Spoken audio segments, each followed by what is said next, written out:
Good evening and welcome to this evening's Cabinet meeting on the 14th of July. My name is Councillor David Thomas and I'm the chair of the meeting this evening. So before we start, a little piece of housekeeping for those of you present in the room.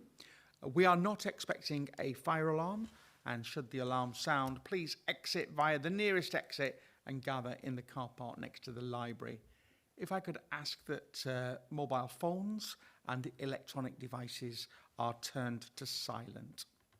Please note that we are using hybrid meeting arrangements with officers and councillors who are not members of the Cabinet having the option to join the meeting via Zoom, and we also live streaming this meeting via the Council's YouTube channel to encourage more people to engage in our public meetings.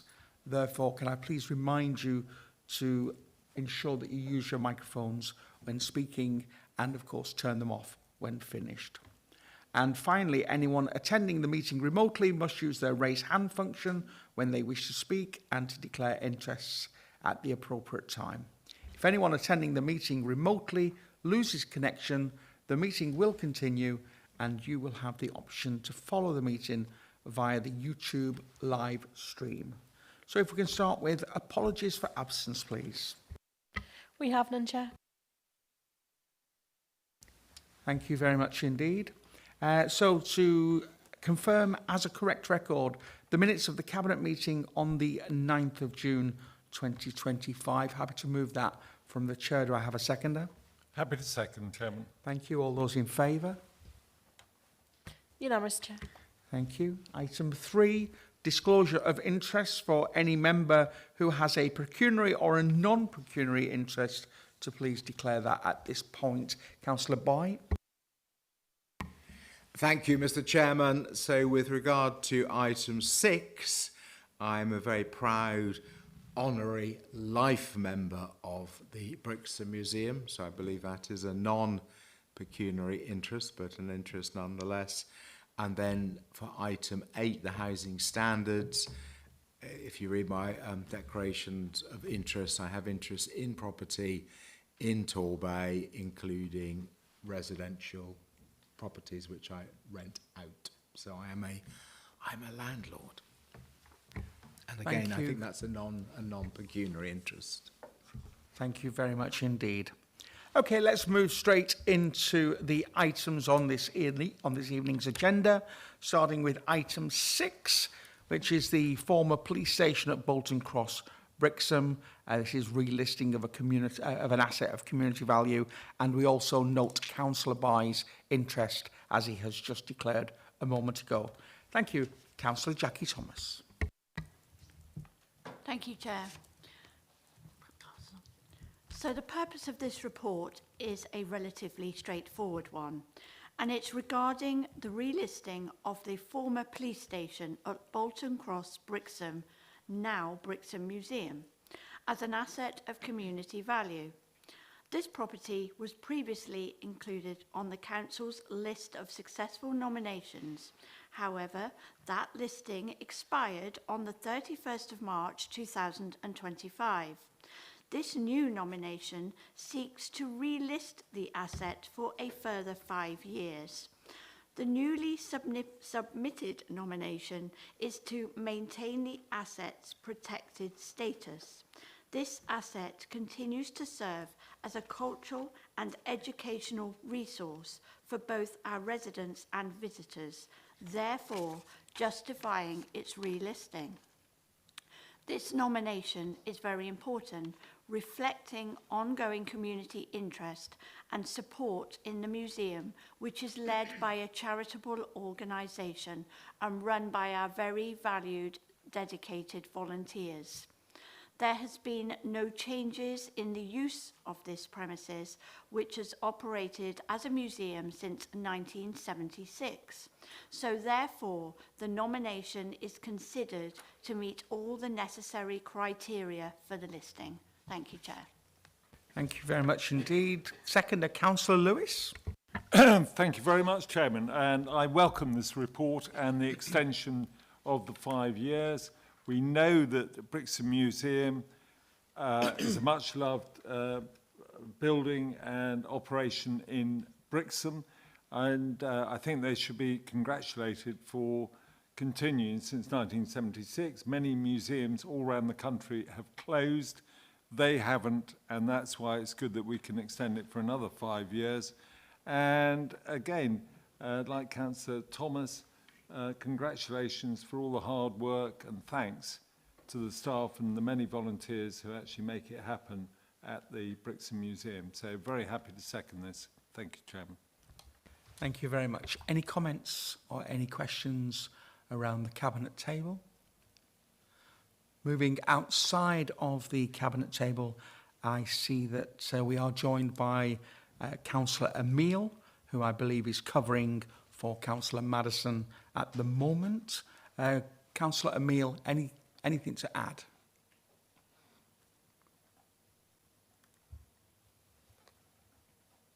Okay, I don't know if Nicole's still with us, but I think she's still online with us, but not getting a response there.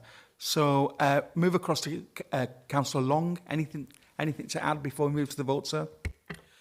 Well, this is obviously a very exciting item, and but happy to support. Thank you. Thank you very much indeed. 1 second. Okay, sorry. Councillor Emile, did you wish to come in? I agree with Councillor Long. Fine.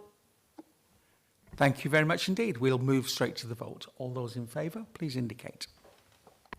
It's unanimous, Chair. Thank you. Move on to item 7, which is the acquisition of 4 properties to deliver Local Authority Housing Fund Round 3. Councillor Tyman. Thank you. It seems like an absolute age since we first put an expression of interest in to apply for grant funding through the Local Authority Housing Fund third wave of applications. But these things move slowly. We've got to a position now in which we have been granted not the level that we applied for, which was to be able to purchase 12 properties, but with a highly oversubscribed number of applications from councils across the country, we have been allocated funding which allow us to acquire only 4 properties. And we're now in a position of wishing to proceed with that.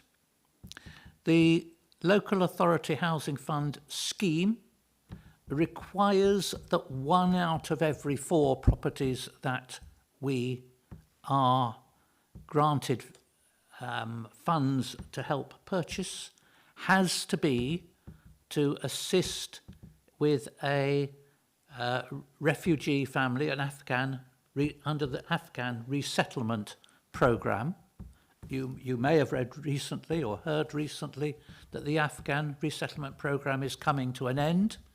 I believe that's true, but certainly all current applicants are still being processed, and therefore it is likely that there will still be a family allocated to us if we proceed with these purchases.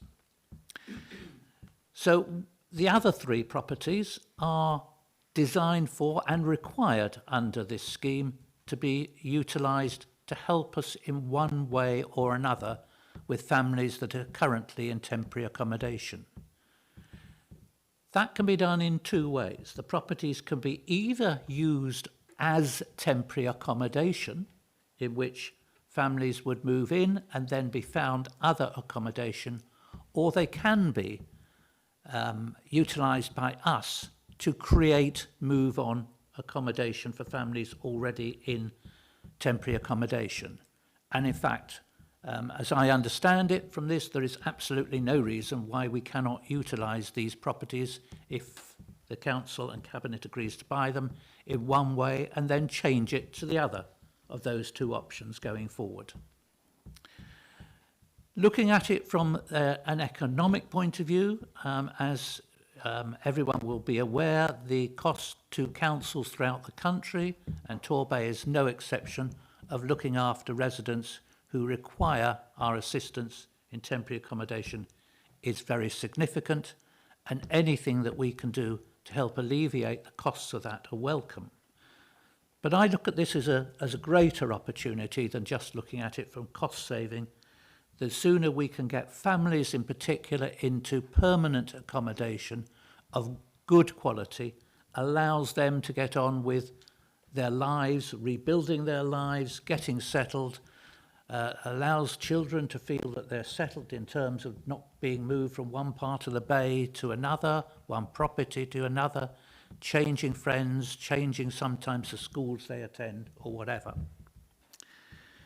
So I want to get permission from, or get the agreement of members here, and I will be seeking the agreement of council to include this scheme within the council's capital budget in 2 weeks' time at the council meeting to proceed with this. I believe you will have been able to read through all the advantages, the reasons why we're doing it in the papers. Basically, the recommendations are that we support the acquisition of 4 residential properties in Torbay, supported by the Local Authority Housing Fund grant of £551,500. We approve the specific acquisition of the 3 units that are not the ones that are going to be used for the Afghan resettlement family.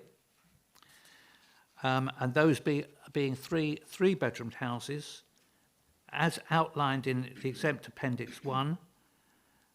Those properties have been identified, prices have been agreed with the developer, and we are ready to progress those immediately. The 4th remaining property has yet to be formally identified. Discussions are in fact going on with the same developer as the 3 properties are being acquired from, but those discussions have not yet come to fruition, come to conclusion. So we are providing authority to the Director of Finance in consultation with myself to identify that suitable 4-bedroom house and to agree its purchase.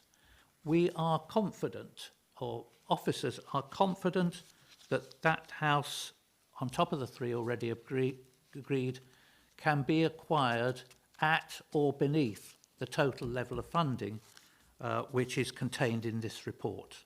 We're hoping it might come in a few £1,000s cheaper than is in here, but the figure there, I think, allows for a top level, a high that we hope for purchase. We will then need to recommend, that Cabinet recommends to Council that the capital programme be uplifted by a maximum of £1,301,500 to acquire the 4 properties, part funded by that grant of £551,500.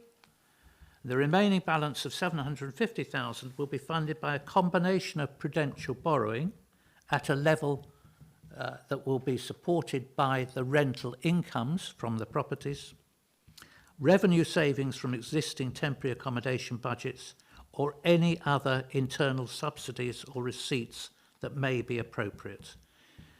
It rather depends how we decide to utilise these properties, a decision that's going to be need to be taken over the next month or so, as to exactly what the mix will be in there.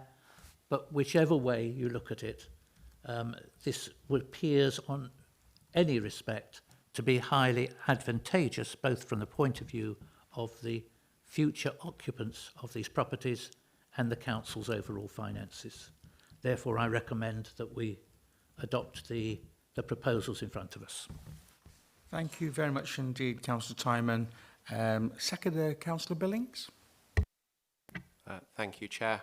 I'd like to second this item. Councillor Timon's already provided a very comprehensive explanation, but I just wanted to elaborate on 2 specific points.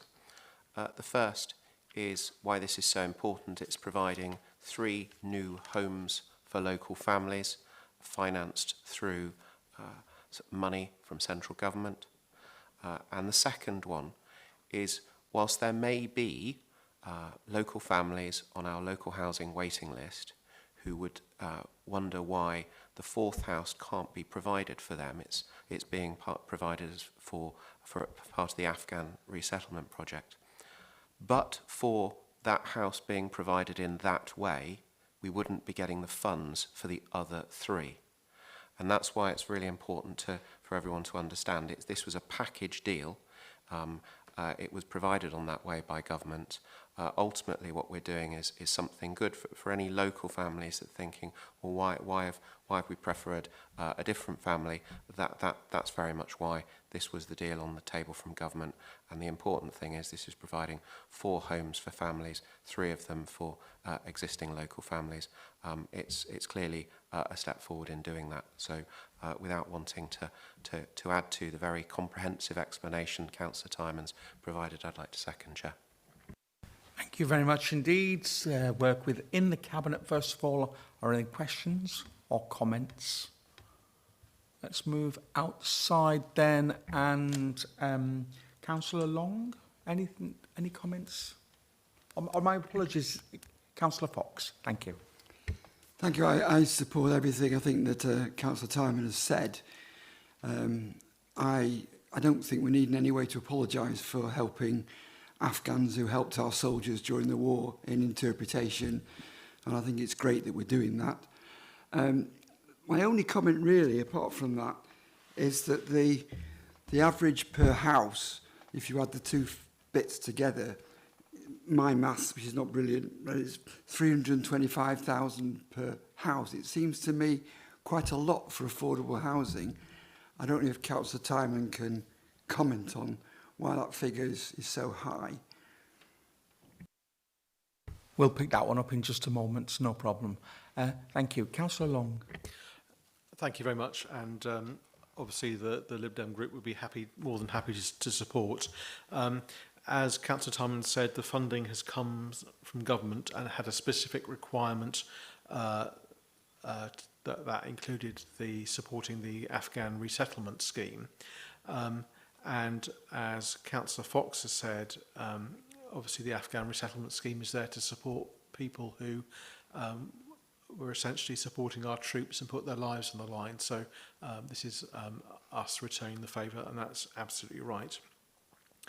The report does make some sobering reading as you read through it. It highlights the 1,400 households on the waiting list, 160 households in temporary accommodation, and the increasing homelessness presentations and the increasing demand for social housing. And that pressure is fed into reports that have come before not only this committee but also overview and scrutiny as well. And we recently heard that places like Lennon Stocks are finding it hard to move people on to accommodation because of the lack of social housing.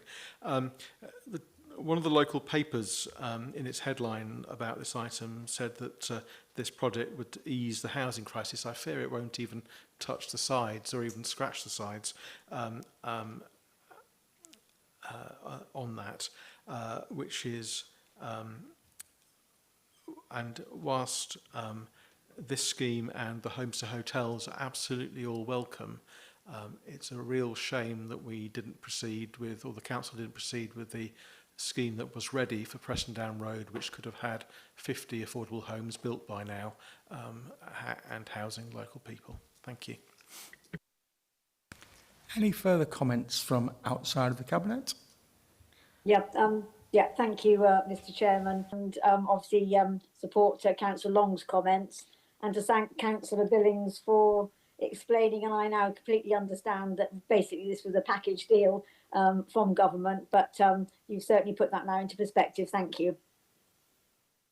Thank you very much for your support, and you get an opportunity at Council to express that in a few short weeks. And to bring it back into the Cabinet circle, thank you, Councillor Billings. I mean, what a great deal, actually, from government for our local residents. It's almost a case of buy one, get 3 free. which, and to pick up on Councillor Long's point of it's a drop in the ocean, well, against the numbers that we are looking to achieve ultimately, but it is a step in the right direction. And for those 3 families that will be housed, it'll be absolutely life-changing for those 3 families. But let me go back to Councillor Timon to, if there's anything you want to sum up before I go to the vote. Yes, I'll pick up on a couple of points there. The first one is in regard to the total cost. As I did say, I hope it will come in a little bit under that. But the 4th property yet to be acquired is required to be a 4-bedroom property. And it's because it's required to be a 4-bedroom property that the grant level put forward, the total's 551,000, is as high as it is. And it does not seem possible to find a new build 4-bedroom property at as cheap a price as perhaps some of us would like to think they were available. In fact, maybe we're slightly disadvantaged here in terms of the number of developments going on in Torbay that we've got to choose from. The price here does also include some setup costs in terms of furnishing. It does include our legal fees, etc. So it isn't just divide this and that's the equivalent of a headline price that you see when someone is selling a property. So this does pick up those extra costs within there and also does pick up a small amount, very small amount of capitalisation of officer time in processing this. So we are seeking to acquire these, and the properties that we have agreed, the 3 properties that agreed, have been agreed at quite a significant discount against the offer price for new properties by that developer at the moment. So I'm confident, and we need to make our financial director confident that we're paying the right price. He'll make sure that we don't overpay on the remaining property. In terms of the drop of the ocean, I think it is also worth noting that this is the first time that we as a council decided to bid into the local authority housing fund opportunities. 2 rounds of funding had been undertaken before. 2 or 3 years ago, the council didn't put in applications for those. We did seek to acquire 12 properties, and it's pleasing to see that a new round, a 4th round of local authority housing fund has been announced. We've yet to see the details. I think it's important that we can be able to demonstrate that we've made progress with this, bought these properties, because I would certainly like, if the economics look right, that we bid in to the next round, which is going to be, as I understand it and have read, solely to benefit people in temporary accommodation. So it could be a very important factor to help reduce our costs and improve the living conditions for some of those families in need in Torbay. I think it's also worth pointing out that this scheme was specifically designed for families. We are doing other things in Torbay as part of the other initiatives going on to try and help singles, couples who are in temporary accommodation. You've already seen some of that. Council passed schemes to accelerate the delivery of our own socially rented housing that will benefit those. We're still working, as everybody, all members will know, with the YMCA, which will help in that regard as well with their scheme. And this is just one small element of a package of providing support in Torbay. Thank you very much indeed, Councillor. We move to the votes then. All those in favour, please indicate. Unanimous, Chair. Thank you. Move on, well, stay with housing, but moving on to housing standards, the civil penalty policy, and the HMO licence conditions review. Thank you, Councillor Tranter. Thank you, Chair. I must restate my declaration of interest. Thank you very much indeed. It is noted, and it was remiss of me not to point it out. Thank you so much. Thank you, Councillor Tranter. Thank you. The Housing and Planning Act 2016 gives the local authority the ability to issue civil penalties in place of prosecution in a magistrate's court. This is a less burdensome for the judicial service, but also landlords and the local authority. Our current policy is therefore 9 years old and due for review. Similarly, the Housing Act 2004 gives the local authority direction to secure licence conditions for HMOs. Although these conditions have been reviewed periodically, they still mostly reflect the original conditions, which are now almost 20 years old. In light of the forthcoming Renters' Rights Bill, and in particular recent case law, an opportunity arose to obtain grant funding and have these policies independently reviewed. The proposals are the outcome of this review. The revised policies have been subject to a consultation which included direct communication with Torbay HMO licence holders. As outlined in the report, the civil penalty policy has been amended to reflect the findings of Leicester versus Morjaria, excuse the pronunciation, a case law that describes what the approach for considering the level of fine must be. Furthermore, the HMO licence conditions have been restructured and amended so that they provide more clarity around timescales and requirements so that landlords can better prioritise actions and avoid unnecessary inquiries. Cabinet members are being asked to consider the report with the review to adopting both policies and to delegate authority to make adjustments following forthcoming legislation. Thank you. Thank you very much indeed. Councillor Bai, I understand you wish to second. Thank you so much. I'm very pleased to second. Do you want me to read out the recommendation, or does everyone just take that as read? As you prefer. Well, there we go. I don't want to build my part up in what is this evening the Hayley Tranter Show. You've got all these items. I'm very pleased to second this one. In a nutshell, 2.2, the adoption of the amended housing standards civil penalty policy will ensure that we are compliant with current legislative developments to ensure that when landlords breach legislation to the degree that action is justified, we are able to apply the appropriate sanctions. So it's a tidying up, as you've heard eloquently explained, taking on board best practice and current legislation. I think on page 66, if I can just have a moment, I think the engagement is first class. You've been out and about, and a consultation from the 27th of May went on till the 17th of June. The paperwork was circulated using the landlord's newsletter, currently with over 400 subscribers, direct communication with all HMO licence holders, and via Torbay Council's social media platforms.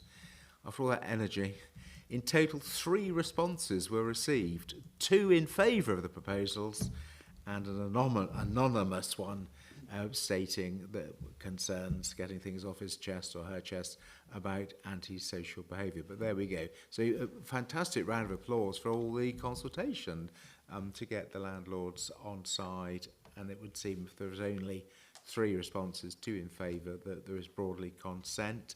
The recommendation that the housing standards civil penalty policy as set out in Appendix 1 of the submitted report be approved, that the amended house in multiple occupations licence conditions as set out in Appendix 2 to 4 of the submitted report be approved, and that delegated authority be given to the Director of Adults and Community Services in consultation with the Cabinet Member for Adult and Community Services, Public Health and Inequalities to make further updates to the housing standards civil penalty policy and house in multi-occupation licence conditions following royal assent of the Renters' Rights Bill. And that's going through Parliament now, so that will be signed off, I think, in the next few months. It's just about there.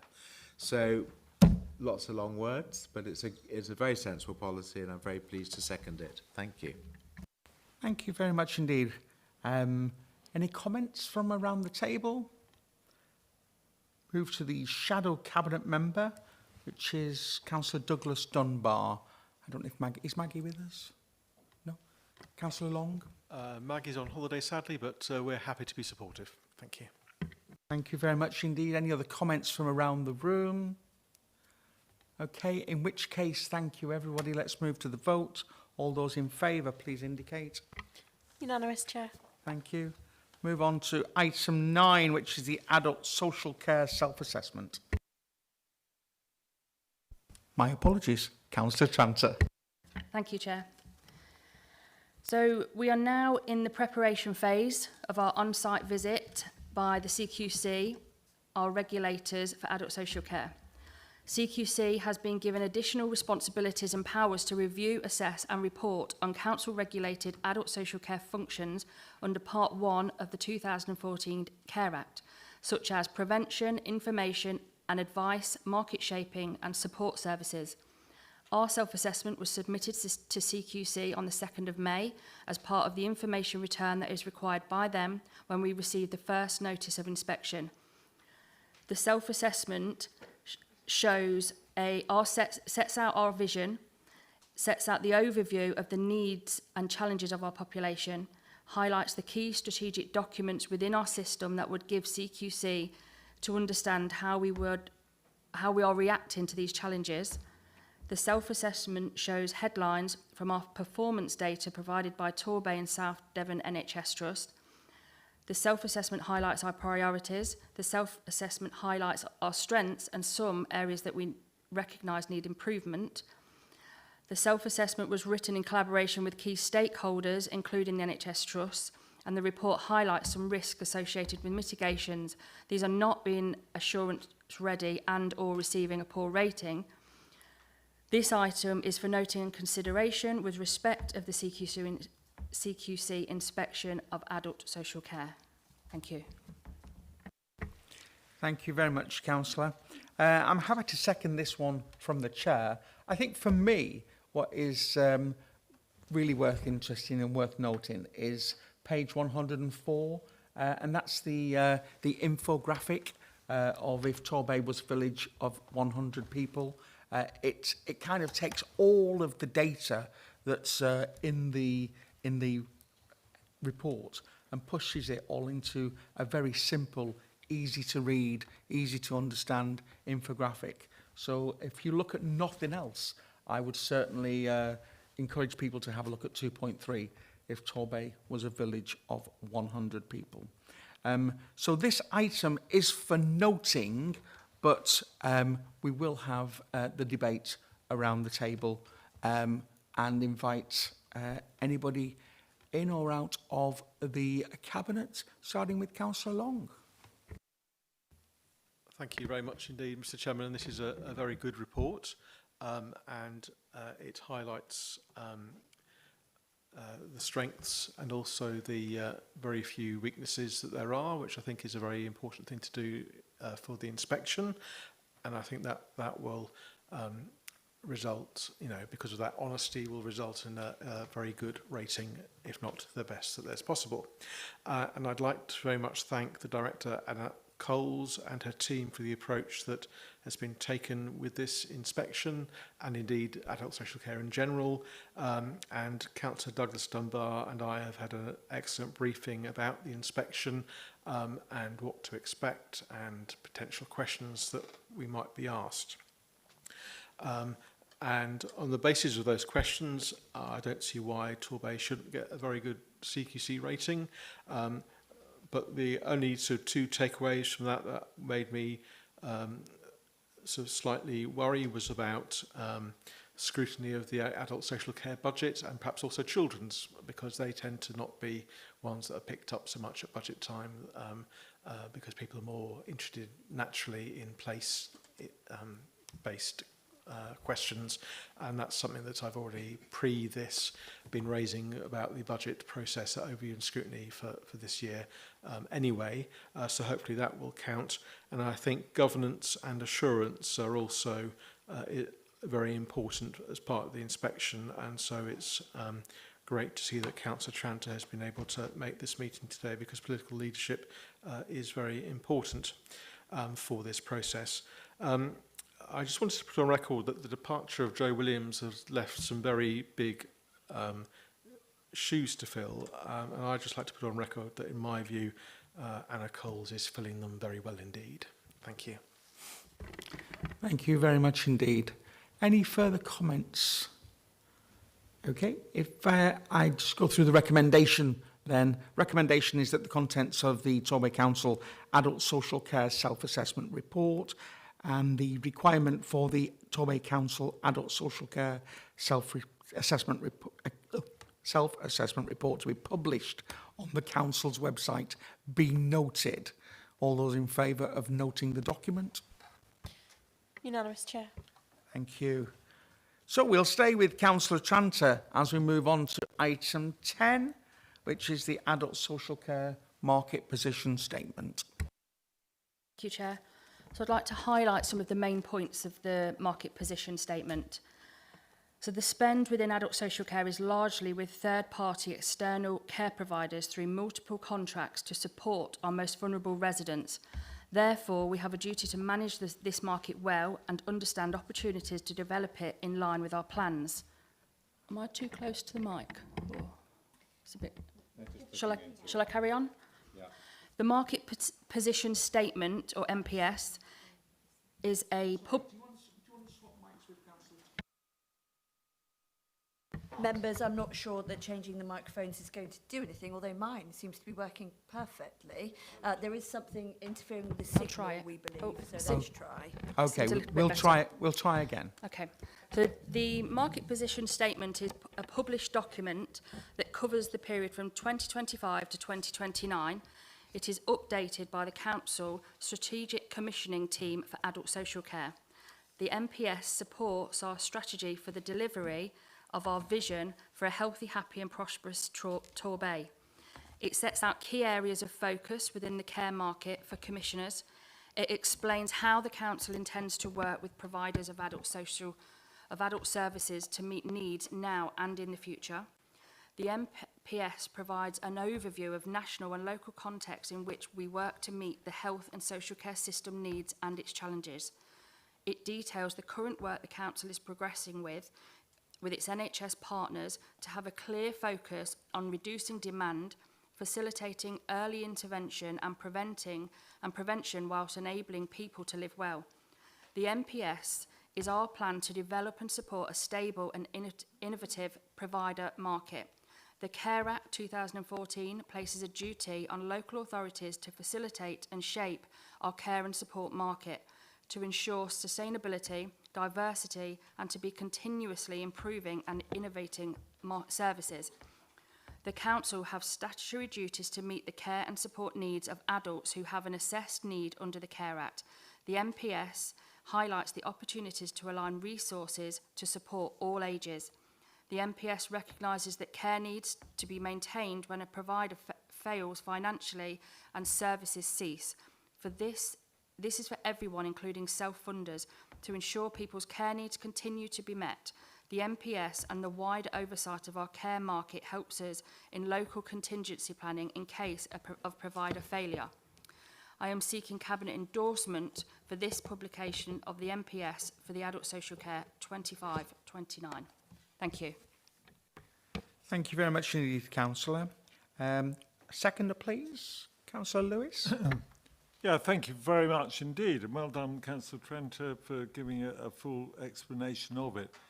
A bit like Councillor Dave Thomas, I'd like you to turn to page 163, which again has the graphics in detail, easy to read, outlines exactly what we've done.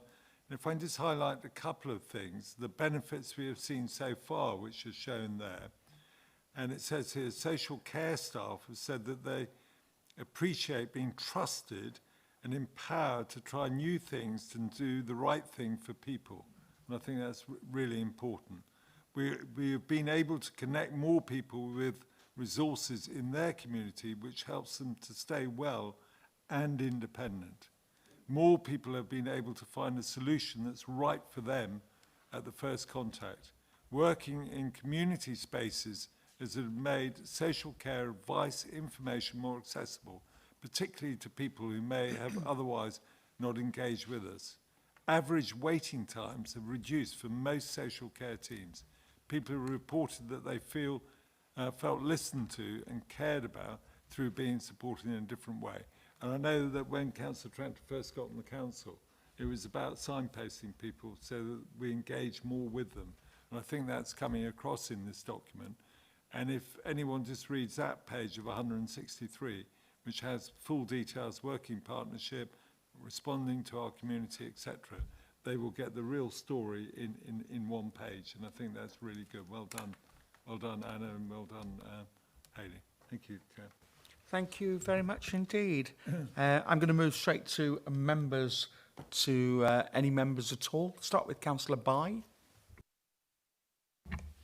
Thank you, Mr. Chairman. It's a very full report, which I found very interesting to read. It absolutely highlights the demographic challenge that we face with a growing older population.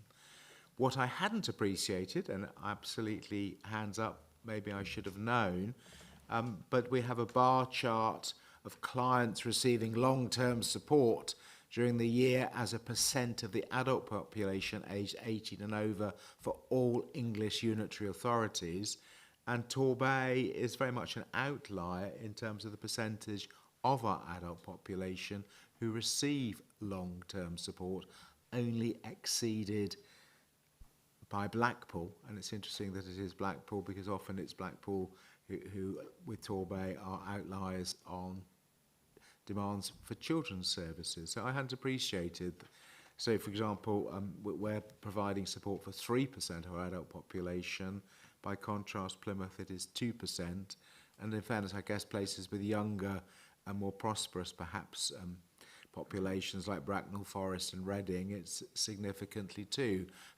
So we have a big job to do, and I believe we do it well, but let's not ignore that challenge. The other thing that I find fascinating, which I suppose I should again have appreciated, and I spent a lot of my time on the other side of the bay, is that there is a map of residential and nursing homes, and actually now shows just one home in Brixham. And I hadn't appreciated that. I'd realised that homes that I remember, family members and former councillors, I can remember visiting and seeing them in different places in Brixham, but with the closure over the years of St Kilda's and Laywell and establishments whose name I forget on the new road, I think 2, there's just one residential nursing home. It's a residential home, as I understand it, is remaining in Brixham, and 2 a little way up the road in Cherson.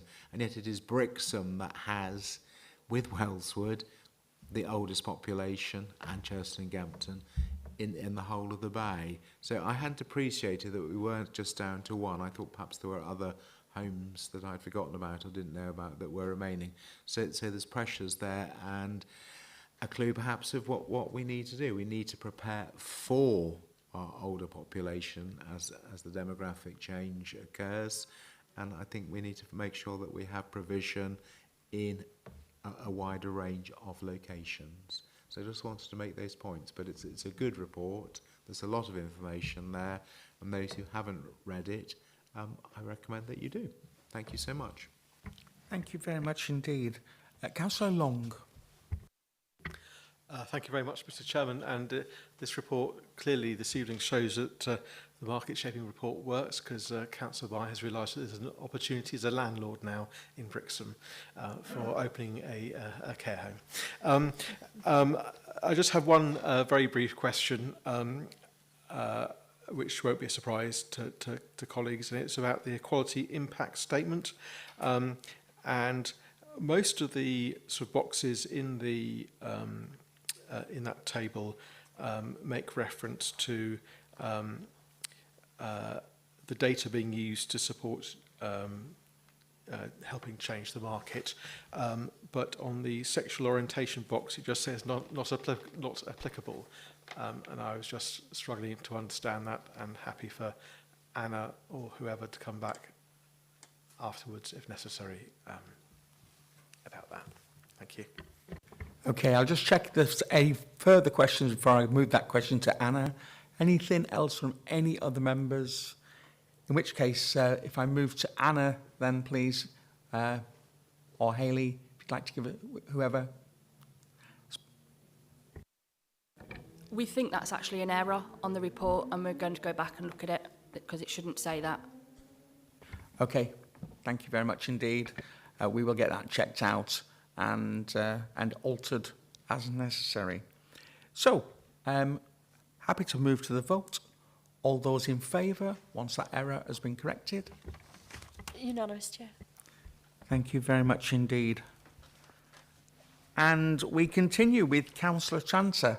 It's like waiting for a bus, you don't get one, and then they all come together. This will be the last time, well, maybe not the last time we hear from Councillor Chancer, but it's the last time we're going to present this evening from Councillor Chancer. And a change of subject as well, as we move into the Licensing Act. Thank you, Councillor Chancer. Thank you, Chair. Section 5 of the Licensing Act 2003 requires a licensing authority to determine and publish a statement of its licensing policy at least once every 5 years. The policy must be published before it carries out any licensing functions under the 2003 Act. The licensing policy is a fundamental part of the decision-making process, and the local authority must have regard to its policy for each application. The policy also sets out the framework of what is expected of applicants and assists them in completing their operating schedule. The authority has reviewed its current policy and has prepared a draft statement of licensing policy 2631, which will be formally published on the 18th of July 25, inviting public consultation and comment for a period of 6 weeks. As outlined in the report, there are a number of changes to the licensing policy, mainly updating and expanding on areas to provide clearer guidance to businesses about how to make a successful application and prevent any negative impact on the 4 licensing objectives. Cabinet members therefore need to consider the report and approve the Draft Licensing Act Policy 26 to 2031 for public consultation. Thank you. Thank you very much indeed, and seconded by Councillor Jackie Thomas. Thank you, Chair. Well, I don't think there's really a lot more I can add to that, but it was a lot of detail, so thank you very much, Councillor Tranter, and happy to second. Thank you. Thank you very much indeed. I'm going to move to the wider council base. Councillors either online or with us in the room. Just want to remind you, this is obviously going up for public consultation at this point. It then will be back to the various bodies that it goes to, including licensing, for a further discussion. Any comments at this stage regarding the public consultation? Councillor Foster, welcome to the meeting. Thank you, Chair. I am on the licensing committee anyway, and as I already said, it will be coming to the licensing. So I welcome it. I accept it has to be done periodically, and I can remember when it was done before. I was a councillor then. So it's just really regarding the list of who will be consulted on. And I was just wondering whether domestic violence partnership is somewhere that should be on that list. I'm thinking of the Ask Angela, how important that is. And also it's already included in one of the updates on the previous page, 213, third bullet from the bottom, about drugs spiking. So it just makes me think of that anybody who from domestic violence partnership might be a little bit more aware of what needs to be done in public places where alcohol is being sold. So that was just a suggestion. Thank you very much indeed. Any more comments or questions or debates?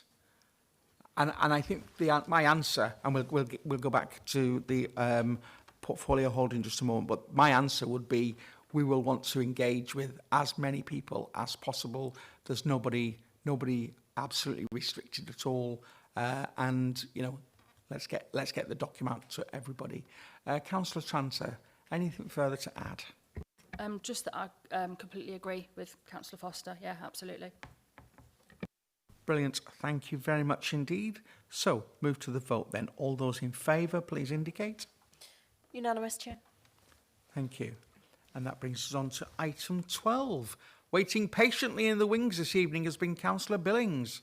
This is your moment, sir, as we move to the SWISCo annual report.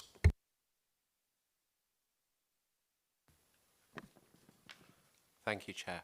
Thank you, members. Before you have the SWISCo annual report that went through overview and scrutiny previously. As I set out to the overview and scrutiny committee, there were three key things that I wanted to draw to everyone's attention. The first one is the overwhelming quality of the presentation of that report that really stands up there, equal with the sorts of reports we'd see from many public companies that we could all buy shares with. The second point is how that report was prepared and how the quality I've just referred to was achieved. The work in terms of the presentation, pulling it together, the presentation of it, was done by a member of staff at a relatively junior level who's worked their way up through SWISCo as an organisation, has been promoted from within, a lot of attention's been paid to her development, and look at the quality of the work that's now being delivered. And that's representative of the efforts that are put into all staff within SWISCo in terms of allowing everyone to maximise their potential.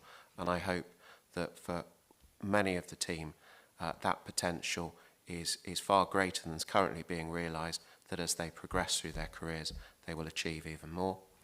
And the third thing is to reflect on the 2 points I've just made and contextualise that in relation to the trajectory of where we came from. A couple of years ago, we had Tour 2, we had lots of problems about bin collection, lots of difficulties about performing basic fundamental services for our residents, and I'm now, members, and for the audience listening, talking about not those sorts of issues, not explaining about them and apologising for them, but talking about the quality of the way things are being delivered, and ultimately the presentation and how things are done, not just what it is. And even over the last weekend, we see the quality of the work that SWISCo's delivered. We had a traveller encampment in Brixham, which sadly took place on Astley Park near the rugby club late on Saturday evening. Early on Sunday morning, SWISCo officers attended, and the SWISCo team, working hand in glove with Brixham Police, who I must highlight did an absolutely outstanding job. Within 21 hours, that traveller encampment moved on. That's the quality of the work that we're currently delivering out of SWISCo. You've got a far more detailed report in front of you that outlines lots of different business areas, lots of things that are being done. There is more work still to do. I'd be the first to acknowledge that, but I'd just highlight the quality of what's being delivered and contextualise that. So I'd like members to accept the report that you've got in front of you, the annual report, and I'd be quite happy to answer any further details, but I think it is self-explanatory. Some points were made at overview and scrutiny, and I'll come to those in a bit, Chair. So if I can leave it there, I think the paperwork speaks for itself, and I'd encourage members to accept what they've got. Thank you, Councillor Billings, and I am delighted to second this annual report from the Chair. Again, it's another one of those easy read, some great photographs in here, some great messages about what we're doing across the Bay. Operation Brighter Bay for us is really, really important. It's something that we concepted. SWISCo absolutely delivering that across the Bay. And it is an operation that continues to demand. It's not a case of it's fixed, it's done today, and that's it, sorted, because we know when the weather comes along and then you're on the back foot all of a sudden. But great report and a great piece of work, so more than happy to second this report. Open up to any debate or any questions. Councillor Lewis. Yeah, I would like to congratulate SWISCo for all the work they do, and Councillor Billings as the portfolio holder. I mean, it's too easy to forget what it was like 2 years ago, 3 years ago, when, and it's not a criticism of anyone, but there was such a shortage of drivers and everyone else. I mean, it was just impossible for them to operate. And now, if you look on page, whatever it is, I haven't got it now, but I've lost the one I was on. The number of collections of recycling are now in the 90s. And I think as all members, the number of calls we get that the bins haven't been collected have gone down extremely quickly, and which is gratifying for us as councillors, because very often we're the first call. So it is actually working. And I think one of the reasons why it is working is people now wish to work for SWISCo. Whereas in the past, it was very difficult to get drivers because they weren't seen as they are today. Today, my understanding is that there's a waiting list of people who actually want to work for SWISCo. And that's why we're able to deliver. We're only as good as the staff that we employ. And I think SWISCo have cracked it, and people want to work for that company. So it's a win-win situation. Thank you. Thank you very much. Any other comments, questions? Councillor Long? Thank you very much. And I think what Councillor Lewis was trying to do was to congratulate whatever administration it was for bringing SWISCo back in-house and replacing Tor 2, which existed and was Councillor Byers' creation. It was a very good discussion, as the report overview and scrutiny, which the report in front of you will discuss, will have read, whether it was about the blue bags for paper and seaweed and all sorts would discuss. It was a very thorough discussion, and you'll also see that one of the recommendations was to do with the developing sort of master plans for park management plans, and I'm pleased to see that as a result of that recommendation you are that those have been being brought forward. So thank you very much for that discussion. And I'll leave it there. Thank you. Thank you very much indeed. Just before I move to the vote, go back to Councillor Billings for any summing up you may have. I think, Chair, just unpacking what Councillor Lewis was saying, he was referring to the percentage of on-time recycling collections, which, however you look at the numbers, is somewhere in the high 90%, and the phrase very much that is within SWISCo, that reflects Councillor Lewis's comments as being an employer of choice.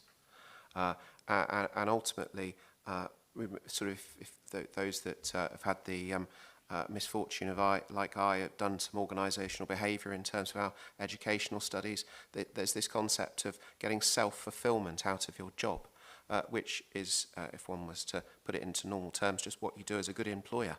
And that's really something that the team have really embodied in SWISCo, to try to give everyone the opportunity to excel as far as they can. That was the second point I was touching on when I spoke earlier, and that's part of becoming an employer of choice. I just wanted to say thank you very much to the hard-working members of staff in SWISCo, because ultimately it's down to them that we've got this success. And so as a summing up comment, my final comment would be to say thank you to all of the SWISCo team, because it's all of the men and women across the organisation that delivered this, right from some of our loaders and our bin crews, right all the way through to the managing director. So thank you to the SWISCo team, and I'll pause it there then, Chair. Thank you very much indeed. And all those in favour, please indicate. Unanimous, Chair. Thank you very much indeed. We move on to this evening's penultimate item, which is the council business plan, or at least the refresh of the council's business plan. So like any organisation, like any administration, we have a business plan. However, Torbay Council's business plan Its community and corporate plan is a 20-year document, and the whole idea is each year a refresh of that will come forward. So we spoke as a council, cross-party, about some of the big issues that Torbay need to get right to actually make a difference to our residents.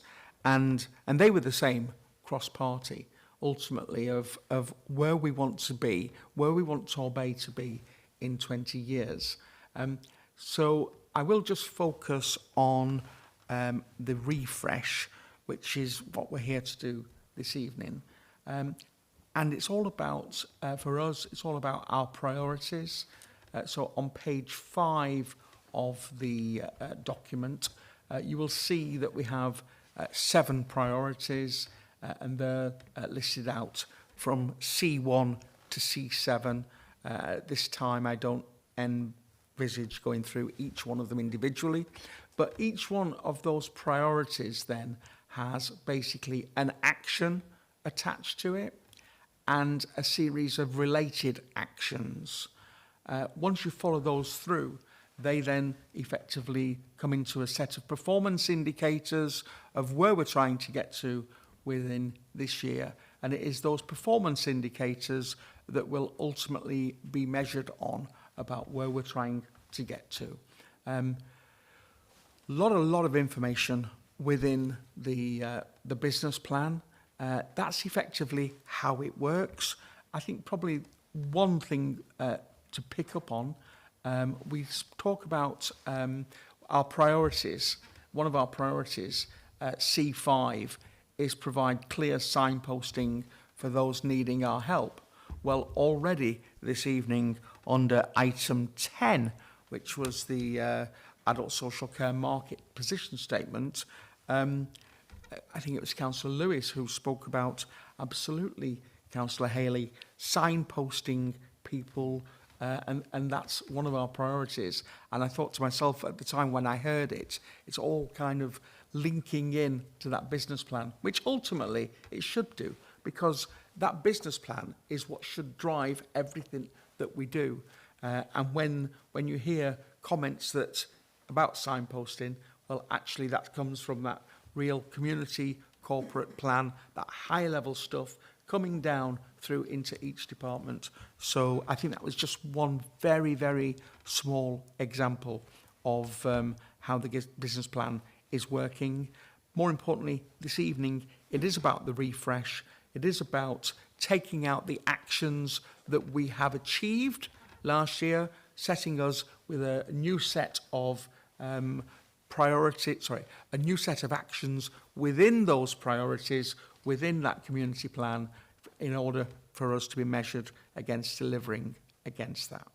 I think at that point I'll probably stop and invite Councillor Lewis to second. Yeah, I'm very happy to second it. As you quite rightly say, it's a refresh of the business plan. And I think if you read the document, some things we're getting right, some things, you know, we need to look at in more detail, but I think that happens with all business plans. And that's why I think it is so important that you refresh it from time to time to make sure that you're still on track. So very happy to second this. Thank you, Chairman. Thank you. And I think I'm going to move straight out of the Cabinet.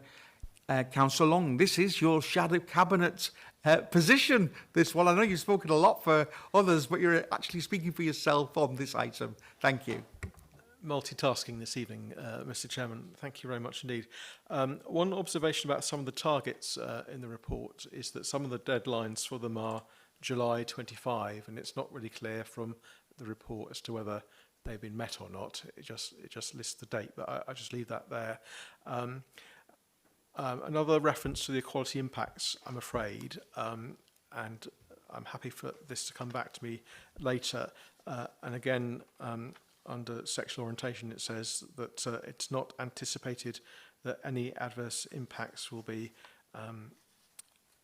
caused by the implementation of this plan. However, due to the high-level nature of this plan, it is not possible to be certain. And I'm just wondering when Cabinet can be certain about those impacts, that would be useful. The one kind of really new initiative that's come under this administration is the My Base scheme. And the target for that is 2,098, which seems a bit low. And it would be useful to have a bit more detail about that target as to whether it can be broken down, whether that target is for all those 2,098 to be paid for, or whether that's a mixture of paid for and the ones that are given to carers for free, which are very much appreciated by carers, and that would be useful to have that breakdown. And I would have thought that that target would be higher for that. Yes, so I'll probably leave that there. Thank you. Thank you very much. Thank you. Councillor Fox. Thank you. In a very comprehensive report. Just on the improving of the delivery of the our planning service on page 427 onwards, we've got the development management side well set out. I just wonder whether there needs to be at least some link into the local plan, which is critical for delivering a lot of the framework, if you like, for delivering the rest of the planning service, and in light of the important kind of corporate links that we have between the local plan and the business plan. Thank you. Thank you. Anything else from anyone else? Any final comments from the Cabinet? Okay, so I will try and sum up on some of the questions that were raised.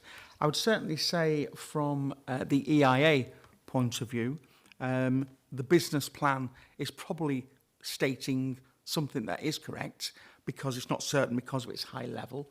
However, the EIA comes through on individual projects. So as individual projects come through, you'll see a more robust and a more fuller EIA.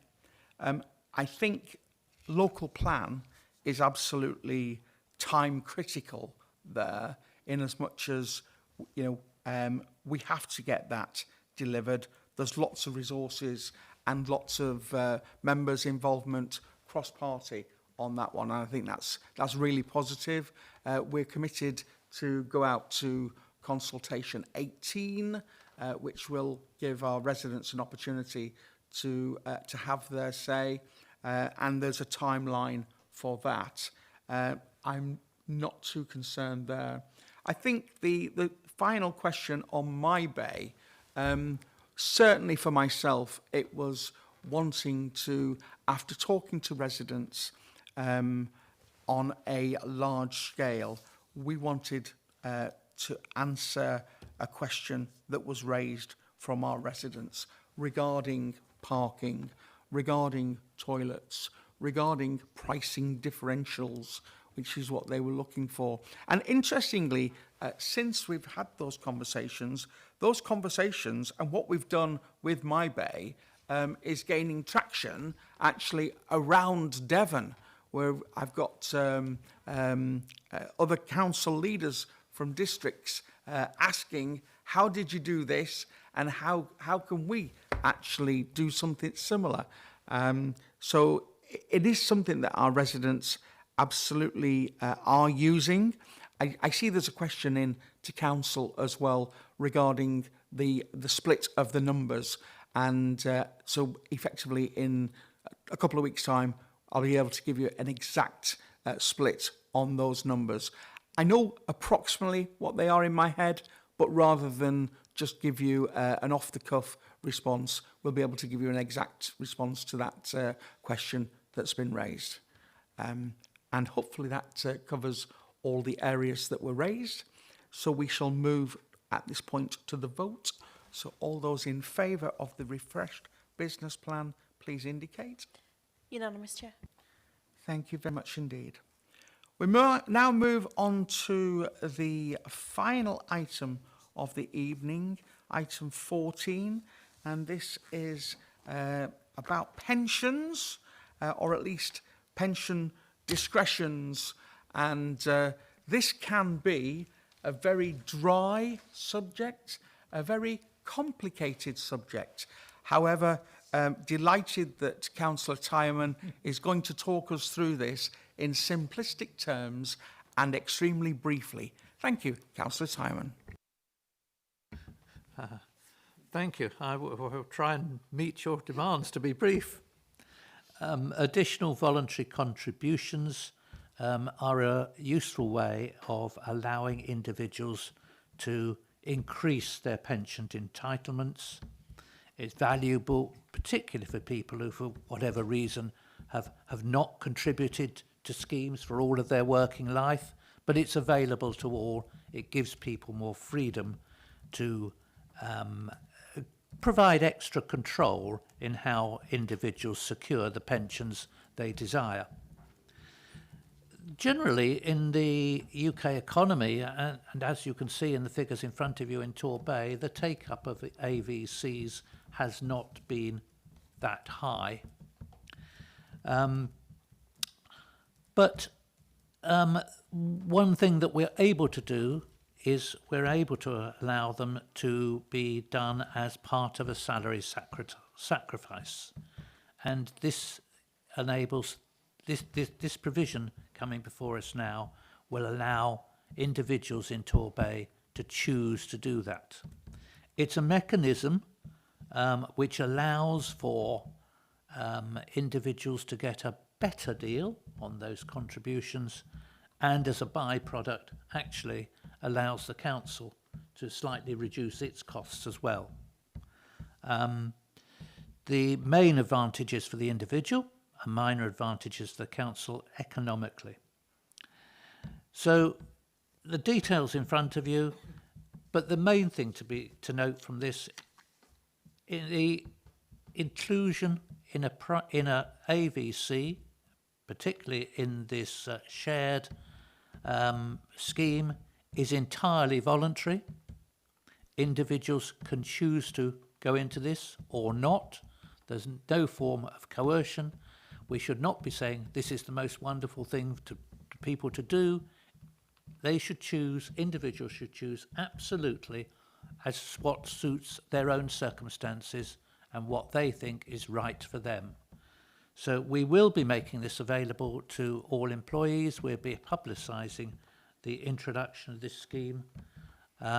We would expect to see an increased take-up of AVCs as a result, but I think you would get that just through the extra publicity, even if it wasn't a salary sacrifice scheme. It's very difficult to know what the take-up will be. In terms of the council's finances, this has got a very minor impact. In terms of allowing individuals to get a little bit more control over their own lives in terms of their pension contributions from an individual micro point of view, I think it's a very valuable thing to be put in place.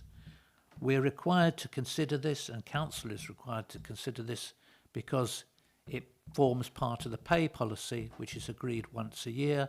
That was agreed back by council back in February. This amends the pay policy, so though it is a minor amendment, it does need to go through council to do that.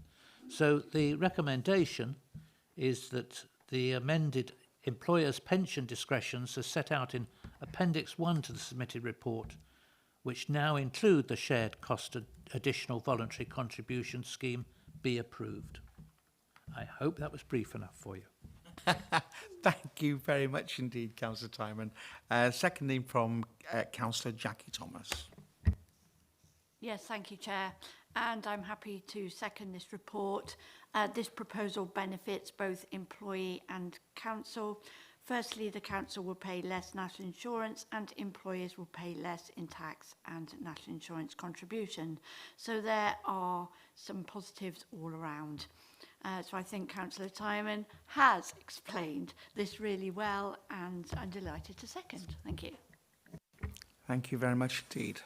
Any comments from around the room from councillors? In which case we shall move directly to the vote. All those in favour, please indicate. Unanimous, Chair. Thank you very much indeed. And that does bring us to the end of this evening's Cabinet meeting. And at 18:44, the Cabinet is closed. Thank you very much.